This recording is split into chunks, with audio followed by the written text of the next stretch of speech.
Special chicken आसी देखंतु बापा बो आज मो संग झगड़ा करथिला सेथि गाय तो मो पाई है स्पेशल चिकन। अच्छा हमें बापा जी हमें खाइबा मामा तो खाइबनी हो से खाली रोसेवास करके दबो तो सांग मैंने तो संध्या रे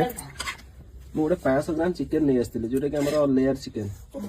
नानू बर्तमान आलू पकई पूरा गरमा गरम कर देछंती तरकारी एबे हमें पुपी मु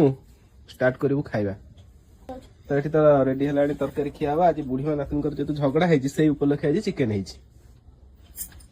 मान तो रोसई आड़े अछंती से रोसई कर देछंती हमें पुपीर मोर आबे खाइबु जेते आज शुक्रवार स्पेशल देसी लेयर चिकन तरकारी की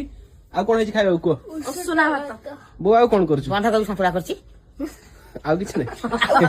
बॉडी चुरी मु खाइ जाइने हां संग माने तो आज शुक्रवार आपण माने कोन कोन खाइचंती आज वीडियो आपण माने केन डिस्ट्रिक्ट रु देखुचंती टिके कमेंट करिवे आ वीडियो भल लागले लाइक करिवे तो आपण मानकर भल पाइबा हम आशीर्वाद शुभ रात्रि संग माने पुणी आ सुंदर वीडियो भल वीडियो रे आसंता काल देखा रहिली नमस्कार।